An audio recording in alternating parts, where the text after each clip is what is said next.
Bradesco. Entre nós, você vem primeiro. Boa noite. Boa noite. Foram 5 horas de tensão no Rodoanel, a estrada que liga as principais rodovias de São Paulo, e um caminhão atravessado na pista. Lá dentro, um motorista que dizia ter sido vítima de um sequestro. Ele estava amarrado a um artefato que parecia ser um explosivo. Do alto era possível ver o trânsito e a carreta atravessada, no Rodoanel, em Itapecerica da Serra. O congestionamento passou de 14 quilômetros nos 2 sentidos. O caminhoneiro é Denner dos Santos, de 53 anos. Ele disse ter sido vítima de um assalto seguido de sequestro, perto das 4 da manhã, quando voltava de uma entrega no Peru. A carreta estava vazia. Pouco a pouco, dezenas de policiais foram chegando, inclusive atiradores de elite. O esquadrão antibombas da Polícia Militar chegou por volta das 7 horas da manhã. Drones e cães farejadores foram usados para identificar o artefato, que parecia ser um explosivo. Mas os materiais eram garrafas de plástico embrulhadas em papel alumínio. Não é uma ocorrência comum e também não é uma ocorrência simples, porque é dentro de uma boleia de um caminhão. O nosso especialista, ele se trajou com o equipamento de segurança, que é o traje antibomba. Ele percebeu que a bomba não estava presa no corpo do motorista, que para a gente isso é muito importante porque o fato de ter uma pessoa presa numa bomba dificulta bastante a ação. O caminhoneiro foi retirado pouco depois, em estado de choque. A Polícia Civil disse que o motorista apresentou 2 versões conflitantes. Ele tinha entrado em luta corporal com os roubadores e ali deixaram ele com aquele artefato. Outro momento, o que nos foi dito que seria uma ordem dos criminosos para que ele ali ficasse para os criminosos poderem se evadir. As pistas foram liberadas por volta das 10h30 da manhã. O caminhoneiro foi levado ao hospital, mas, segundo a família, já está bem. Ele está bem, ele passou por alguns exames, tomou medicação. A princípio, ele está bem. A empresa dona do caminhão disse em nota que os veículos são monitorados em todo o trajeto e que o caminhoneiro cumpriu os horários e respeitou a velocidade em toda a viagem. Investigadores já estão com imagens das câmeras da rodovia para esclarecer o que aconteceu. A perícia também colheu impressões digitais na cabine. Chefes do Comando Vermelho são transferidos do Rio de Janeiro para presídios federais. Helicóptero da Record flagra criminosos com fuzis na região metropolitana do Rio. Governadores defendem que votação do projeto contra facções seja adiada. Após tentativa de invasão, COP30 retoma debates sob forte esquema de segurança. Presidente do evento diz que incidente é parte da democracia. Justiça italiana investiga se excursões de turistas à Bósnia durante a guerra incluíam o assassinato de civis. No Canadá, ministro Mauro Vieira se reúne com o secretário de Estado americano para discutir tarifas.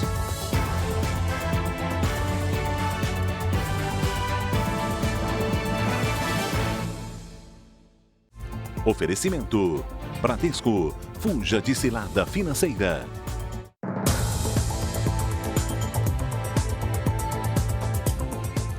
Sabe aqueles grupos que divulgam promoções? Os criminosos agora estão usando esses grupos de ofertas de supermercados para enganar clientes. A quadrilha envia falsos links de vale-compras para ter acesso aos dados pessoais das vítimas e assim poder desviar o dinheiro. 3 suspeitos foram presos em São Paulo. Policiais de São Paulo e de Goiás cumpriram 3 mandados de prisão e 11 de busca e apreensão em endereços da capital paulista e região metropolitana. A quadrilha é suspeita de entrar em grupos que divulgam promoções de supermercados e farmácias. Eram enviadas falsas mensagens com premiações. Para receber um suposto vale-compra, a vítima clicava num link de cadastro.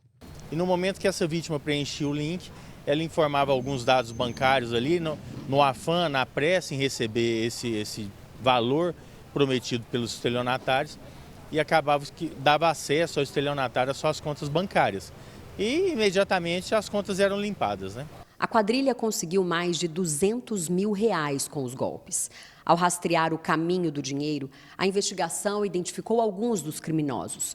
Eles eram os titulares das contas bancárias usadas para receber os valores. Ele era o que a gente chama de conteiro, ou laranja, que emprestava as contas para manipular esse dinheiro de um lugar a outro. Confessou que tirava, em média, R$50 pelos saques em relação aos estelionatos. As vítimas identificadas até agora são do município de Catalão, interior de Goiás. Foram apreendidos computadores, celulares e documentos que podem ajudar a encontrar os outros integrantes da quadrilha. Agora vamos procurar levantar quais são os chefes, quem realmente manipula o dinheiro.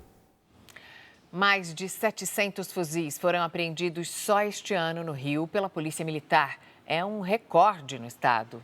Mas muitas armas ainda estão com os criminosos. Prova disso são os flagrantes que fizemos hoje. Suspeitos com fuzis pelas ruas de uma comunidade na região metropolitana. O flagrante, feito hoje à tarde pelo helicóptero da Record, foi em uma das comunidades mais perigosas de São Gonçalo, na região metropolitana do Rio. Armados com fuzis, criminosos em 5 motos circulavam pelas ruas. Eles passaram por barricadas e atravessaram para a comunidade vizinha. O grupo fugia da polícia, que fazia uma operação no local.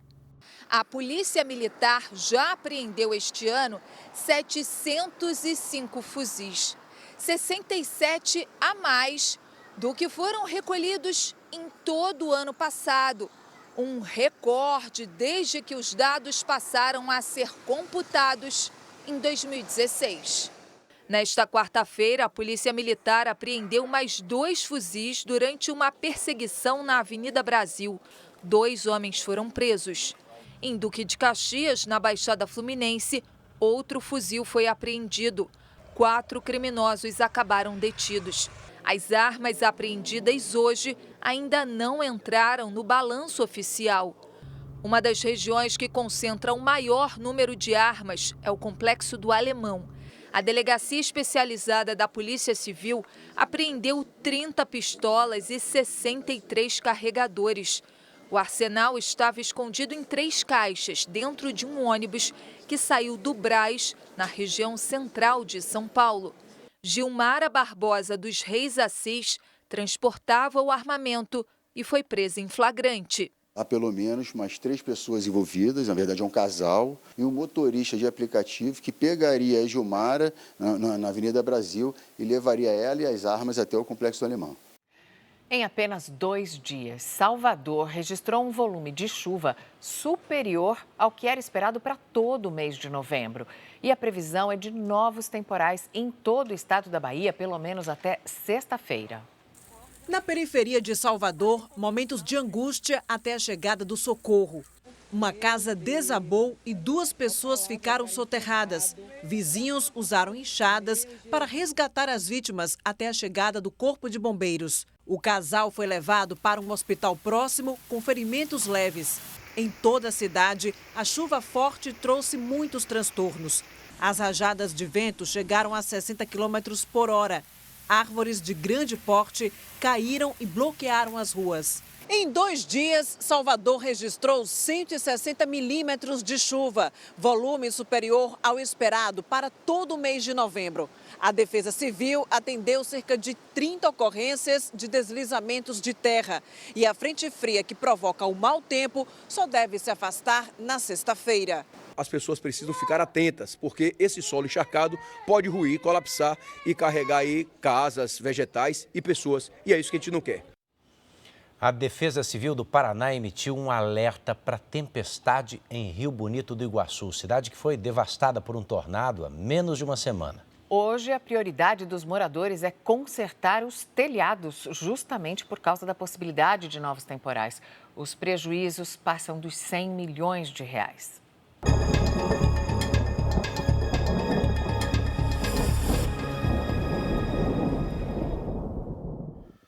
Loidmar viu 12 anos de trabalho se transformarem em escombros. Perdeu o maquinário, animais de criação e a lavoura. A situação dolorosa, crítica da gente chegar em casa e ver a propriedade nessas condições. Os prejuízos já começaram a ser calculados. Pelo menos 114 milhões de reais, segundo a Confederação Nacional de Municípios. Cerca de 1.500 casas ficaram danificadas ou foram totalmente destruídas. Moradores tentam reconstruir o que foi perdido. Há voluntários por toda a cidade. O trabalho tem a ajuda de detentos do Programa de Ressocialização do Estado. Marilda busca forças para recomeçar. O marido dela, Claudino, foi um dos mortos na cidade. Tem horas que eu paro assim, parece que não é eu. Parece que é outra cidade, outra... Não está sendo fácil. A única coisa que eu digo para vocês é que não está sendo fácil. A casa do José ficou sem o telhado, mas ele decidiu permanecer. Olhou bastante. Roupa que tinha, meio país, foi tudo embora. A Defesa Civil prevê mais chuvas até sexta-feira e qualquer nuvem no céu é motivo de alerta. Transtorno, né? Porque as lonas não param em cima. A chuva complica ainda mais o trabalho tão pesado e difícil que a cidade tem pela frente e que em muitos locais ainda nem começou. É o caso dessa creche municipal muito danificada pelo tornado. A gente vê também outros imóveis aqui no entorno atingidos. E lá em cima, atrás daqueles entulhos onde aquela máquina está trabalhando, ficava uma escola de ensino fundamental destruída. Só ficou em pé aquele portão colorido ali, por onde professores e alunos entravam. Cada parede levantada renova a confiança dos moradores. A minha esperança é que eu consiga cobrir para ter de volta a minha casinha coberta de novo. Olha, e além do Paraná, hoje também foi dia de alerta para chuva forte em Santa Catarina. Vamos falar com Lidiane Sayuri para entender como é que fica o tempo nessa quinta, Lid. Boa noite. Oi, Edu. Olha, depois da passagem do tornado, uma forte circulação de ventos mantém o tempo instável na região sul, pelo menos até o fim de semana. E a partir de domingo, há previsão de novos temporais. Boa noite a você. Mariana, boa noite. E uma boa noite a você que está com a gente. Já no Sudeste, amanhã, o dia segue quente e abafado, com pancadas de chuva em São Paulo e no interior do estado. Em Florianópolis, quinta de sol entre muitas nuvens, com chuva entre a madrugada e amanhã, faz 25 graus. Na sexta também e chance de nevoeiro logo cedo. No sábado faz até 24, com chuva à noite. Em Curitiba, risco de temporais na madrugada e à noite, máxima de 24 graus. Em São Paulo, pancadas isoladas à tarde, faz 30. Em Belém, sol entre nuvens e chuva à tarde e à noite, máxima de 33. Hoje, os temporais atingiram a Bahia. As imagens de satélite mostram nuvens carregadas de norte a sul. Amanhã, uma frente fria associada a uma circulação de ventos favorece as pancadas de chuva em Mato Grosso do Sul, interior de São Paulo, Paraná e em Santa Catarina. Em Campo Grande, a chance de temporais mais fortes. O calor e a umidade mantêm as condições para chuva entre o Amazonas e Goiás. O ar seco reduz a umidade para níveis críticos entre Minas Gerais e o interior do Nordeste. Em Salvador, a chuva diminui. Em Porto Alegre, faz 26 à tarde. No Rio de Janeiro, 33. 32 em Cuiabá e até 31 em Manaus e em Natal. Tempo delivery. A Natália é de Tramandaí, Rio Grande do Sul. Boa noite, Natália. Na quinta, sol com muitas nuvens e máxima de 23. Na sexta, pode chover a qualquer hora, faz 22. No sábado, sol encoberto com até 24 graus. Poste seu pedido nas redes sociais com a hashtag você no JR. Edu, Mariana. Obrigada, Lid. E veja ainda hoje, chefes do Comando Vermelho que estavam presos no Rio de Janeiro são transferidos para presídios federais. E já no próximo bloco, o formato e os jogos da primeira fase do Paulistão 2026 estão definidos. Será um campeonato com menos partidas, mas com todos os grandes clássicos garantidos. A Record vai transmitir o maior estadual do país com exclusividade na TV aberta.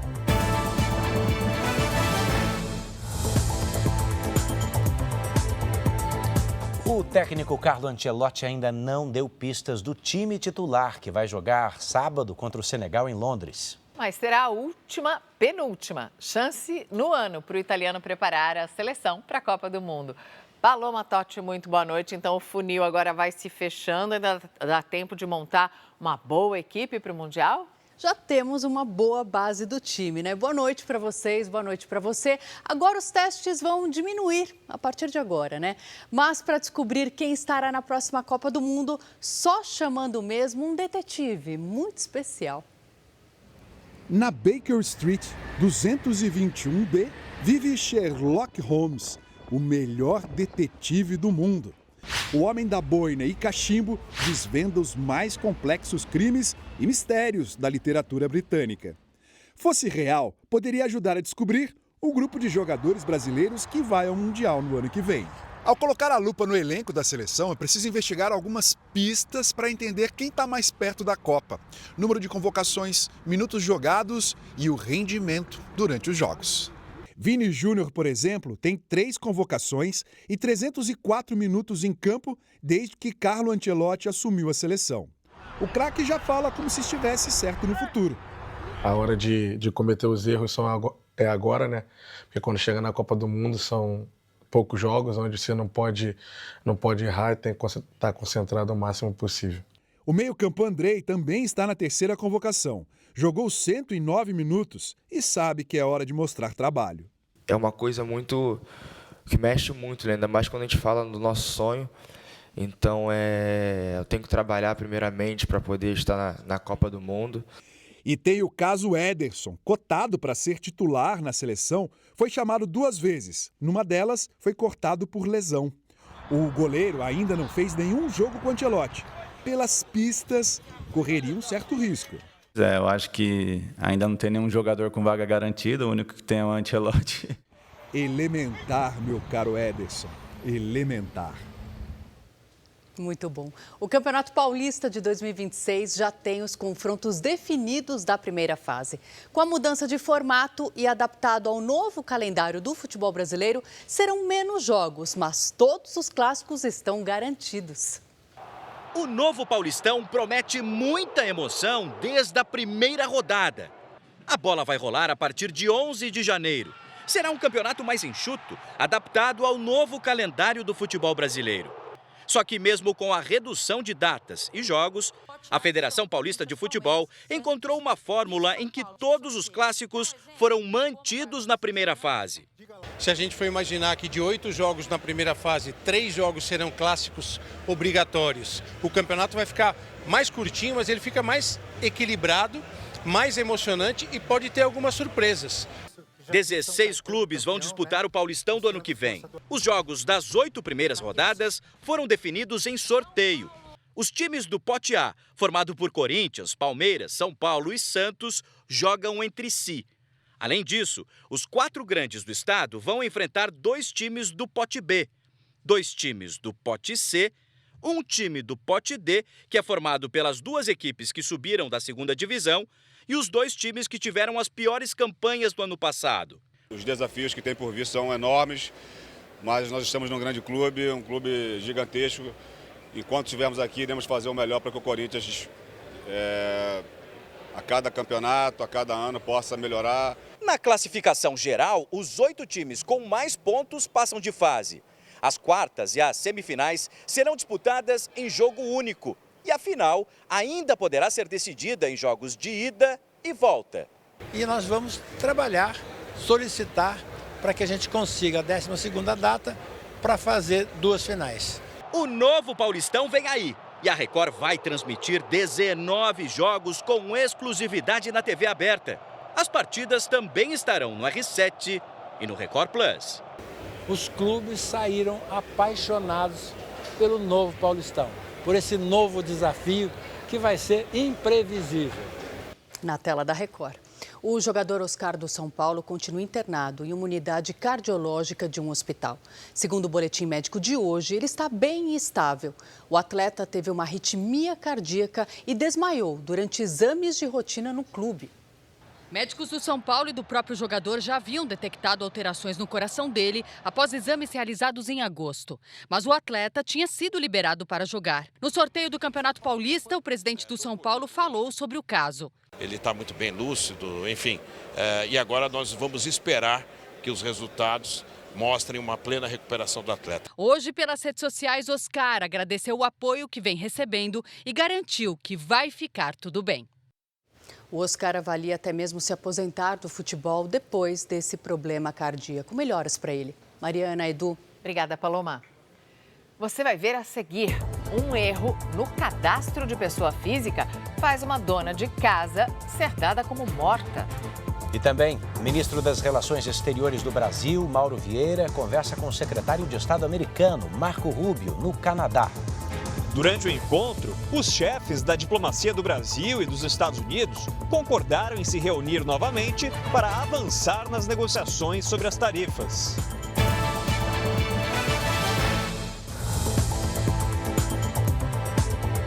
Uma falha em cadastros oficiais do governo transformou a vida de uma dona de casa num drama. Uma mulher com o mesmo nome que ela tem morreu, só que o registro do óbito foi atribuído ao CPF da pessoa errada, dela que está viva. Oficialmente, Maria Célia da Silva, de 55 anos, está morta. O senhor já viu morto falar? Morto andar? Como é uma coisa dessa? É muita humilhação, estou sendo humilhada. O problema é o número do CPF da Maria Célia. É o mesmo que ela usou a vida inteira, só que em diversos órgãos oficiais, o documento aparece como o de uma pessoa que tinha exatamente o mesmo nome, nasceu no mesmo dia e morreu há 3 anos. Isso tem gerado uma série de complicações e constrangimentos para a mulher. Este vídeo foi gravado pela filha depois de mais um problema para ser atendida num posto de saúde. Eu não aguento mais ver minha mãe sofrendo desse jeito. Neste documento, a Receita Federal reconhece a duplicidade de informações, que o CPF era usado indevidamente por 2 pessoas e pertence a Maria Célia da Silva, de Jaboatão dos Guararapes, em Pernambuco, a mulher que está viva, e não a Maria Célia, de Paulista, também em Pernambuco, que morreu em 2022. O ofício da Receita é de 2023, só que os problemas seguem até hoje. No banco, para receber o dinheiro dela, ele nem quis olhar o papel, aí gritou, disse assim, ela está morta. O advogado que assumiu o caso tenta provar o óbvio, que a cliente está viva. Imagina uma pessoa viva, chega para você falando e você diz, não, você está morta, como assim? A especialista em proteção de dados diz que a responsabilidade é da Receita Federal. Se teve algum erro relacionado a esse número, cabe à Receita regularizar e verificar o que realmente ocorreu. Em nota, a Receita afirma que o CPF está em situação regular, mas não esclareceu por que a informação não chega até outros órgãos públicos. A outra filha de Maria Célia, que vive em São Paulo, espera que o problema seja solucionado. A gente só quer paz. Pronto, paz e resolvido, para poder chegar no banco, para poder chegar no SUS e falar, olha, o CPF é meu, já foi provado. 7 chefes da cúpula do Comando Vermelho que estavam presos no Rio foram transferidos para presídios federais. A mudança foi pedida pelo governo do estado. Os detentos formaram uma fila na pista do Aeroporto Internacional do Rio para embarcar no avião da Polícia Federal. Um forte esquema de segurança foi montado. Todos os presos estavam em Bangu 1, na zona oeste do Rio, e foram levados para o Presídio Federal de Catanduvas, no Paraná. De lá, serão encaminhados para outras unidades federais. Com essas transferências, o Rio de Janeiro passa a ser o estado com maior número de presos sob custódia federal. São 66 no total. Todos considerados muito perigosos. Só neste ano, 19 passaram para unidades de segurança máxima distribuídas pelo país. O isolamento deles no Presídio Federal, isso representa, sim, o enfraquecimento da comunicação deles. Os 7 presos têm condenações que somam quase 500 anos de prisão. Marco Antônio Firmino, o Maitor, um dos mais antigos integrantes da facção, é apontado como chefe no Morro Santo Amaro, na zona sul do Rio. Roberto de Souza Brito, o irmão Metralha, integrante do 2º escalão, atuava no Complexo do Alemão. Arnaldo da Silva Dias, o Naldinho, era chefe em várias comunidades no interior do estado. Alexander de Jesus, o Choque, era chefe do tráfico em Manguinhos, na zona norte. Fabrício de Melo, o Bicinho, tem atuação no interior do Rio e integra o conselho da facção. Carlos Vinícius da Silva, o Cabeça do Sabão, é chefe do tráfico na comunidade do Sabão, em Niterói, região metropolitana. Eliezer Miranda, o Crian, é apontado como chefe do tráfico em comunidades da Baixada Fluminense. A transferência de outros 3 detentos ainda está sendo analisada. A primeira turma do Supremo Tribunal Federal ouviu hoje as defesas dos réus do Núcleo 3 da tentativa de golpe de Estado. Grupo formado basicamente pelos chamados Kids Pretos, tropa de elite do Exército. São 9 militares de alta patente e um agente da Polícia Federal. As defesas alegaram que as provas são frágeis e negaram o envolvimento dos acusados com a trama golpista. O julgamento será retomado na terça-feira. O Senado aprovou a permanência do Procurador-Geral da República, Paulo Gonet, por mais 2 anos no cargo. Foram 45 votos a favor e 26 contra. Gonet foi indicado pelo presidente Lula 2 vezes, em dezembro de 2023 e em agosto desse ano. O governo federal defende que as novas regras sobre os vales refeição e alimentação vão permitir que o trabalhador tenha mais alternativas e procure o melhor preço. O decreto assinado ontem pelo presidente Lula diminui o tempo de repasse dos valores aos comerciantes, determina que os cartões sejam aceitos em todas as maquininhas e impõe um limite para os juros cobrados pelas operadoras. Tem situação que chega a mais de 10% na taxa. Nós estamos limitando a 3,6%. Hoje, muitos pequenos restaurantes não aceitam exatamente por esse custo da intermediação. Então, a hora que diminui o custo da intermediação, vai facilitar que tenha mais alimentação disponível para o trabalhador e ele tenha mais alternativa para procurar o melhor preço. Nos Estados Unidos, a Câmara dos Deputados vai votar hoje o projeto de lei que pode definir o orçamento e liberar, enfim, verbas para as ações do governo federal.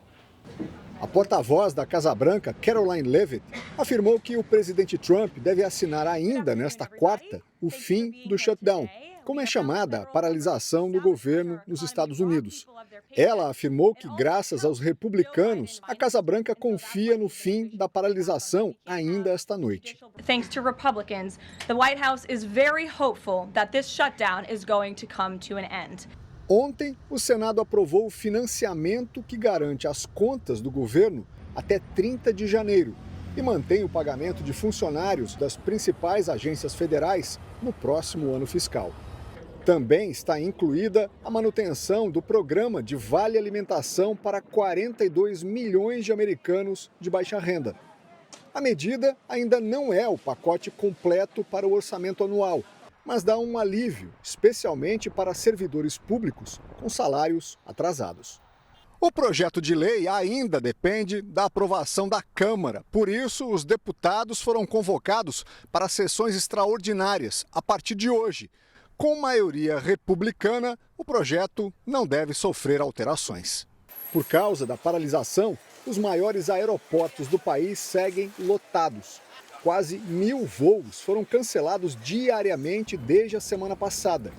Trump pediu que os controladores de tráfego aéreo não faltem ao trabalho. Os chefes da diplomacia do Brasil e dos Estados Unidos conversaram hoje no Canadá a respeito das tarifas americanas a produtos brasileiros. Os dois se reúnem novamente nesta quinta-feira. O encontro entre o chanceler Mauro Vieira e o secretário de Estado americano Marco Rubio aconteceu em meio a uma reunião da cúpula do G7, no Canadá. Os representantes das diplomacias brasileira e americana conversaram em momentos diferentes da reunião, segundo interlocutores do Itamaraty. As conversas informais duraram até 15 minutos e trataram das negociações entre os países. O Brasil encaminhou uma proposta de negociação aos Estados Unidos na semana passada. Os representantes do Brasil e dos Estados Unidos vão se encontrar novamente nesta quinta-feira em Washington. Alguns produtos brasileiros, como o café, pagam tarifas de 50% para entrar nos Estados Unidos. Hoje, o secretário de Tesouro, Scott Bessent, disse que o preço do produto pode cair em breve porque as tarifas sobre o café devem ser reduzidas, conforme afirmou Trump ontem. O presidente acusou os democratas de usarem o caso Jeffrey Epstein para desviar a atenção da paralisação do governo. Parlamentares divulgaram e-mails que sugerem que Trump sabia dos crimes de Epstein. Em 2019, o bilionário foi encontrado morto na prisão. Ele aguardava julgamento por crimes sexuais. A seguir, você vai ver que a Itália investiga uma denúncia chocante de que cidadãos foram até a Bósnia durante a guerra nos anos 90 para atirar em civis e matá-los. E também, após tentativa de invasão de manifestantes, a COP30 retoma os debates sob forte esquema de segurança.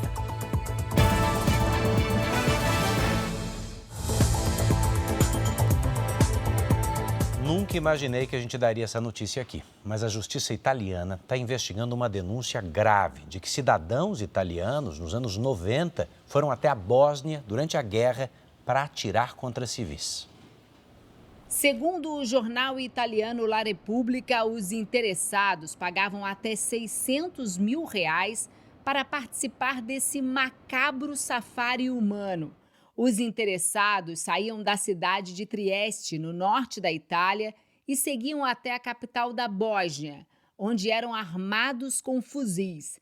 A viagem incluía um fim de semana nas colinas ao redor de Sarajevo, para atirar em civis inocentes. Mais de 11 mil pessoas morreram durante o cerco à capital, um dos capítulos mais violentos da Guerra da Bósnia durante o colapso da Iugoslávia. Cerca de 13 mil militares foram posicionados ao redor da cidade.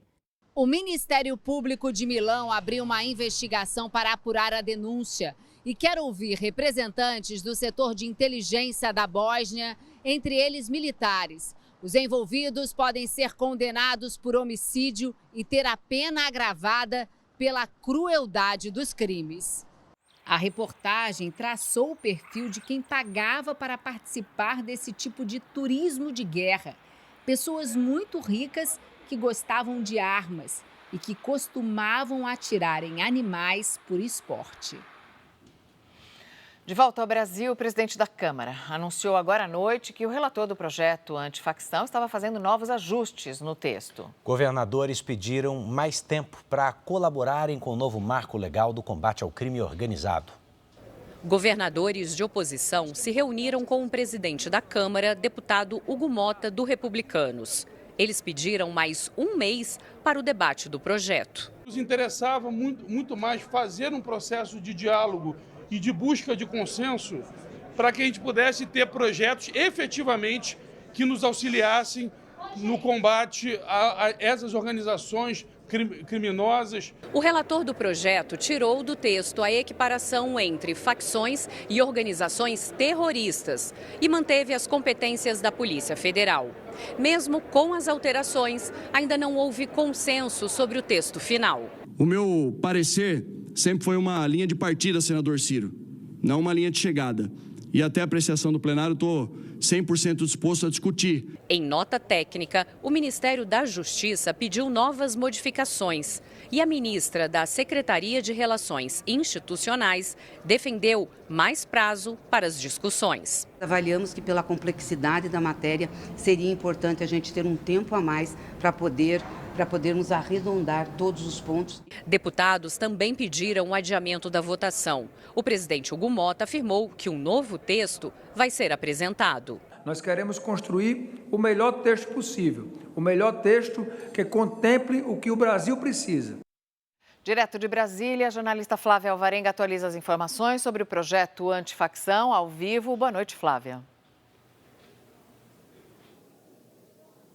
Oi, Mariana, boa noite para você. Agora, há pouco, o deputado relator Guilherme Derrite, do PP, apresentou a quarta versão do relatório a respeito desse projeto. E a modificação traz a palavra ultraviolento. Então, nesse marco legal de combate às organizações criminosas, entra esse nome, Organização Criminosa Ultraviolenta.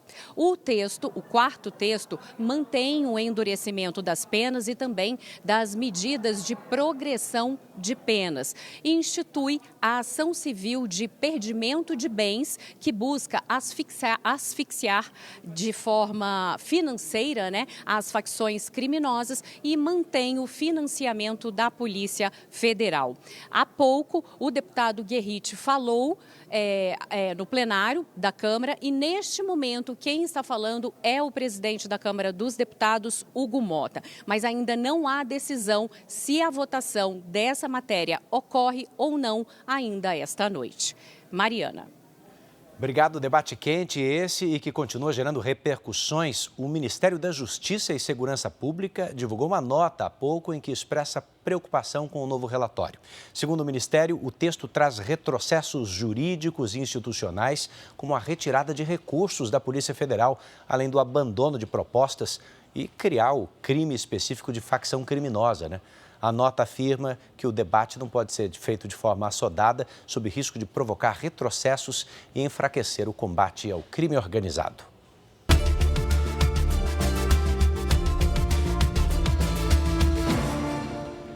É hora de ir a Belém. No terceiro dia de COP30, segurança reforçada, né? E negociações retomadas. Vamos com Cristina Lemos. Boa noite, Cris.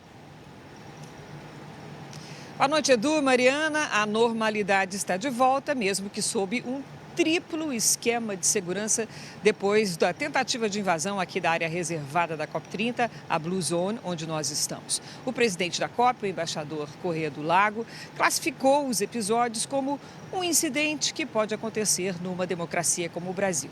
Ele reconheceu que houve excessos, mas disse que a COP precisa ser inclusiva. Fábio Menegatti traz as informações. O terceiro dia da COP começou com reforço na segurança.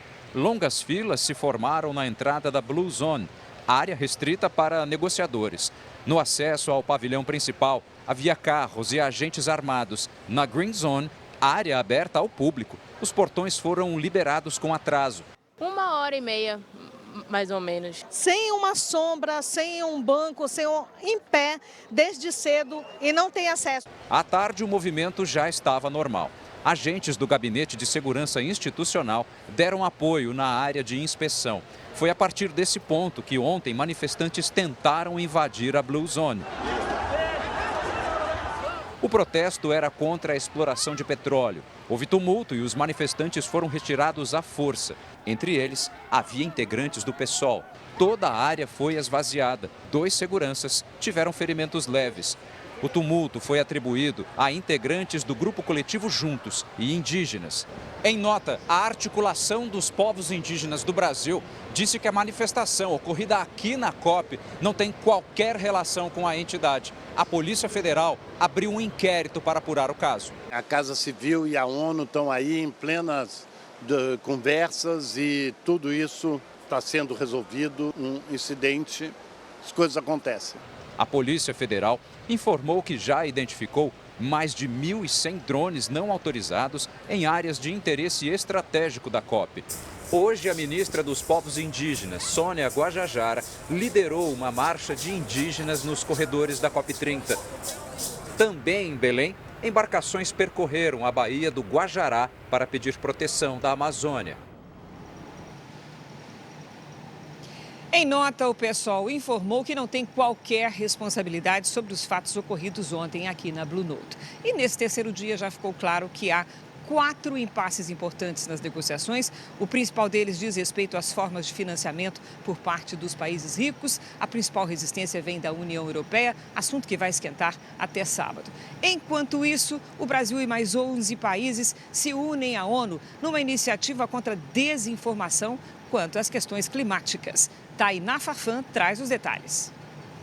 Muitas pessoas ainda duvidam das mudanças climáticas e da urgência para enfrentá-las. Por isso, a ONU e o governo brasileiro lançaram uma iniciativa para combater a desinformação sobre o assunto. É a primeira vez que o tema entra nas discussões de uma COP e já tem apoio de outros 11 países, como França, Alemanha e Canadá. Compromissos concretos e ação. Ação dos governos, ação do setor privado, ação da sociedade civil e academia, para que a gente consiga ter informações confiáveis sobre a questão da climática, para enfrentar o problema da desinformação. Nos bastidores da COP, as delegações tentam avançar em temas mais polêmicos, que ficaram fora da agenda oficial para aprovar um plano de trabalho. Entre os pontos em debate estão financiamento de países ricos para nações em desenvolvimento e relatórios de transparência das metas do Acordo de Paris. No terceiro dia de COP, houve 28 reuniões e mais de 100 eventos paralelos. Em meio a tantas conversas a portas fechadas, é consenso que faltam recursos para financiar as ações. A ministra do Planejamento, Simone Tebet, lançou na COP um fundo para municípios da Amazônia, em parceria com o Banco Interamericano de Desenvolvimento. quase 6 bilhões de reais, pensando nas cidades. Então, para todos os municípios, estados da Amazônia poderem pegar financiamento com carência, com juros muito baixos para a bioeconomia. Nosso foco é financiar pequenas e médias empresas. E se você dá renda e emprego para as pessoas, você consegue proteger a floresta da melhor forma. O BNDES também firmou acordos com instituições financeiras como o BID e conseguiu captar 21 bilhões de reais para apoiar projetos sustentáveis. Esses recursos são o grande instrumento, energia solar, eólica, substituir o petróleo por fontes que não geram emissão de gases de efeito estufa.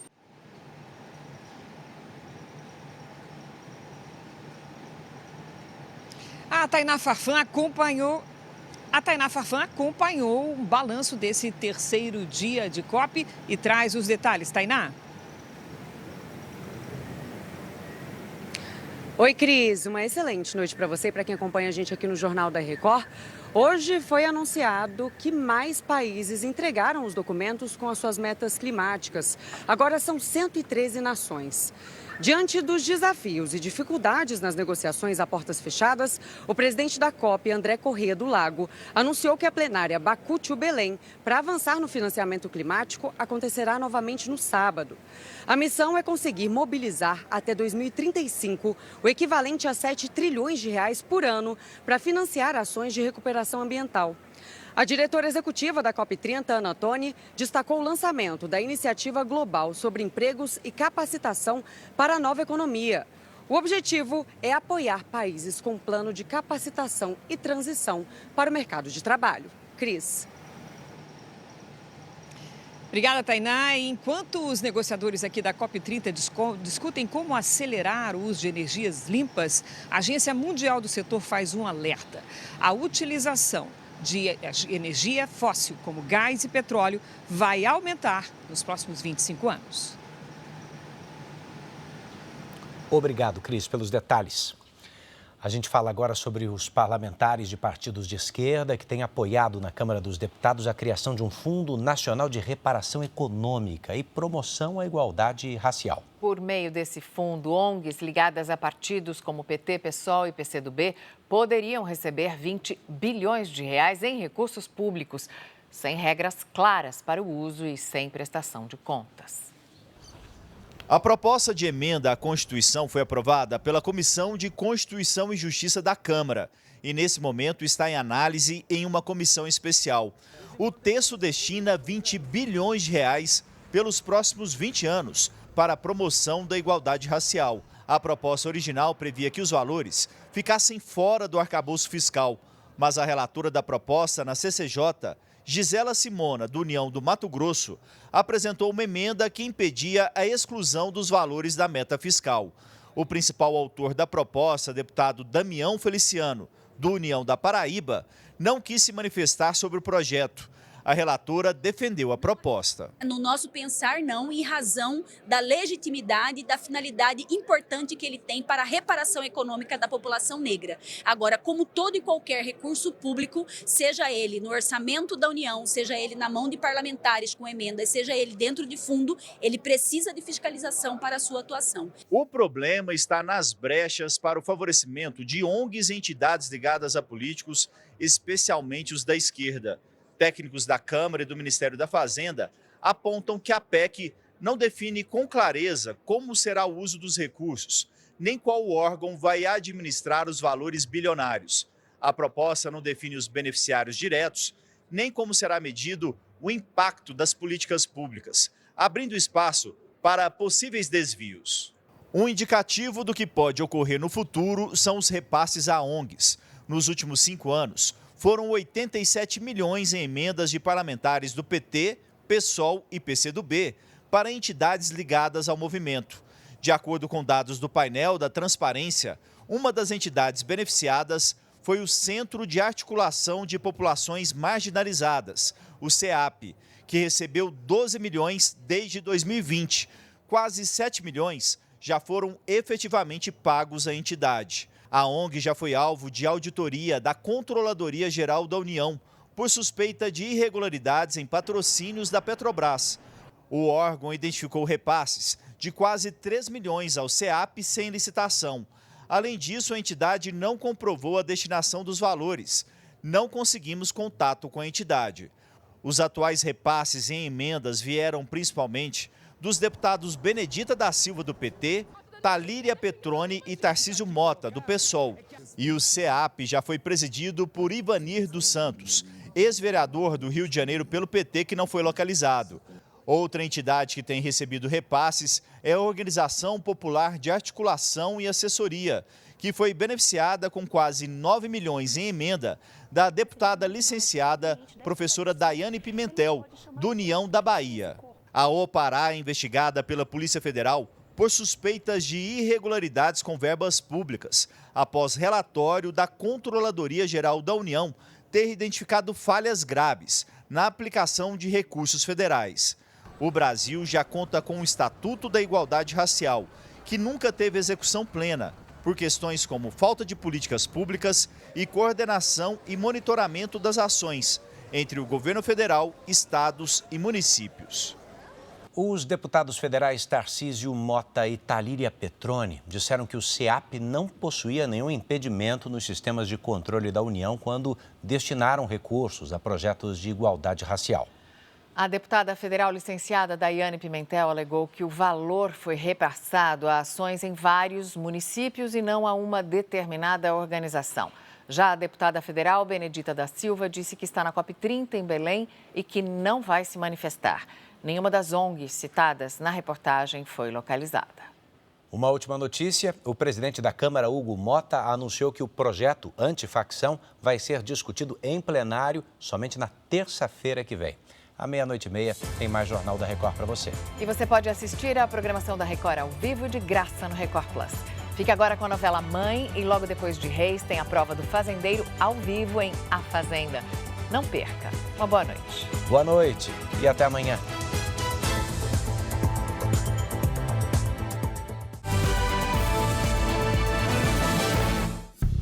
Bradesco. Entre nós, você vem primeiro.